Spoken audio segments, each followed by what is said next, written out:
Hey guys, welcome to my channel. आज बात करते हैं राजस्थान एपीओ के लिए जेजे एक्ट के बारे में। जेजे एक्ट में प्री में है जो कुछ ही सेक्शन है, सेक्शन 26 ही पूछे जाएंगे टोटल सेक्शन में से। टोटल सेक्शन है 112, यानी कि टोटल सेक्शन है 112। 112 में से 26 सेक्शन ऐसे हैं जो राजस्थान एपीओ के एग्जाम में आने वाले हैं। उनके बारे में अपन डिस्कस करेंगे। आज बात करते हैं इंट्रोडक्शन की कि कितने चैप्टर हैं, ये एक्सटेंड कहाँ तक है और ये इन्फोर्समेंट में कब आया था।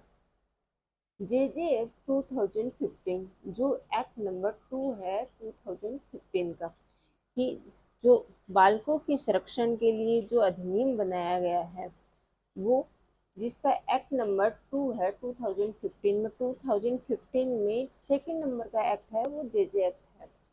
अब ये एक्ट है वो प्रोसीजरल भी है और सब्सटेंटिव लॉ भी है, कि इस एक्ट को प्रोसीजरल लॉ भी बोला जाता है और सब्सटेंटिव लॉ भी बोला जाता है।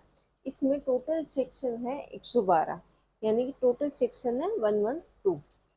अब ये इन्फोर्समेंट में कब आया था? इन्फोर्समेंट में ये 15 जन 2015 को आया था। इसका एक्सटेंड कहाँ तक है? ये इसका एक्सटेंड है होल ऑफ इंडिया।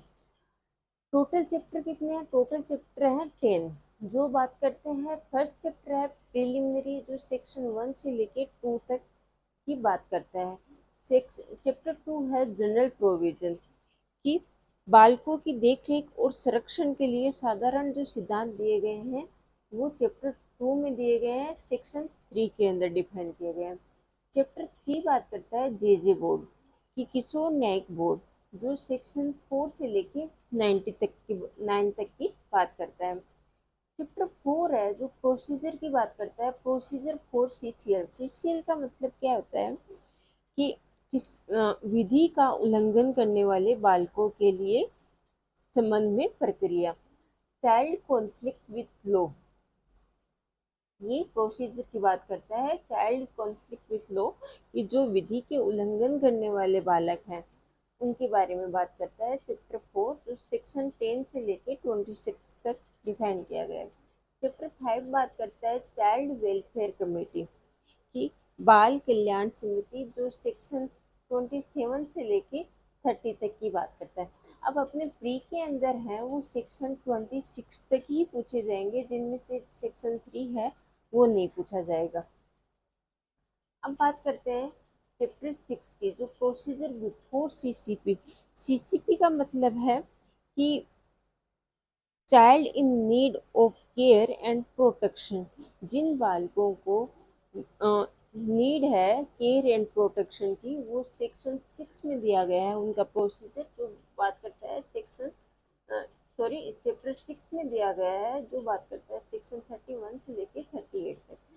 चैप्टर 7 बात करता है रिहेबिलिटेशन सोशल इंटीग्रेशन, की उन बच्चों का जो भी, जिसको भी child need care and protection की है या फिर कॉन्फ्लिक्ट विथ लॉ है, उन बच्चों की रिहेबिलिटेशन एंड सोशल इंटीग्रेशन की बात करता है चैप्टर 7, जो सेक्शन 39 से लेके 55 तक डिफाइन किया गया है।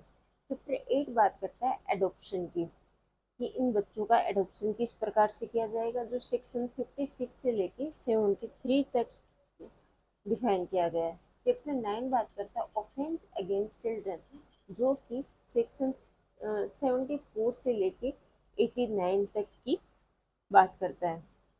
चैप्टर 10 है जो बात करता है मिसलिनियस, जो सेक्शन 90 से लेके 112, यानी कि 90 से लेके 112 तक डिफाइन किया गया। अब एक बार इसका ब्रीफली अपन डिस्कस करते हैं कि जीजे एक्ट 2015 है वो एक्ट नंबर 2 है 2015 का। ये एक्ट है वो सब्सटेंटिव भी है और प्रोसीजर लॉ भी है। इस एक्ट का ऑल ऑफ इंडिया में एक्सटेंड किया गया है और इन्फोर्समेंट है वो 15 जन 2016 को, सॉरी यहाँ पे 15 लिखा है, ये इन्फोर्समेंट है वो 2016 में आया था। इसमें टोटल चैप्टर है 10 और टोटल सेक्शन है 112 112 चैप्टर हैं वो पहला फर्स्ट चैप्टर है जो बात करता है प्रिलिमिनरी, जो सेक्शन 1 से लेके 2 तक डिफाइन है। सेकंड बात करता है जनरल प्रोविजन के बारे में बात करता है, जो सेक्शन 3 में डिफाइन किया गया है। चैप्टर 3 बात करता है जेजे बोर्ड की, जो सेक्शन 4 से लेके 9 तक डिफाइन है। चैप्टर 4 बात करता है procedure for child in conflict with law की बात करता है, जो सेक्शन 10 से लेके 26 तक डिफाइन किया गया है। चैप्टर 5 बात करता है चाइल्ड वेलफेयर कमेटी की, जो सेक्शन 27 से लेके 30 तक की बात करता है। चैप्टर 6 बात करता है प्रोसीजर बिफोर CCP, यानी कि child in need of care and protection की बात करता है, जो 31 से लेके 38 तक डिफाइन है। चाइल्ड चैप्टर 7 बात करता है रिहेबिलिटेशन एंड सोशल इंटीग्रेशन की, जो बात करता है 39 से लेके 55 तक। चैप्टर 8 बात करता है एडॉप्शन की, जो बात करता है 56 से लेके 73 तक। और चैप्टर 9 बात करता है ऑफेंस अगेंस्ट चिल्ड्रन, जो कि 74 से लेके 89 तक। और 10 बात करता है मिसलेनियस, जो बात करता है 90 से लेके और 112 तक। अभी यहाँ से प्री में क्वेश्चन आ सकते हैं कि इसमें टोटल चैप्टर कितने हैं, टोटल सेक्शंस कितने हैं, इसका एक्सटेंड कहाँ तक है, और ये इन्फोर्समेंट में कब आया था, क्या ये प्रोसीजर लॉ है या सब्सटेंटिव लॉ है या दोनों है, और कौन सा चैप्टर कहाँ तक डिफाइन है, ये भी प्री में पूछा जा सकता है। आगे बात करेंगे कि इस जो जेजे एक्ट है उसका ऑब्जेक्ट क्यों है, क्या है, और इसको क्यों लाया गया था, इसकी बात करेंगे नेक्स्ट क्लास में। आज के लिए थैंक यू। अगर वीडियो अच्छा लगे तो प्लीज़ सब्सक्राइब एंड लाइक।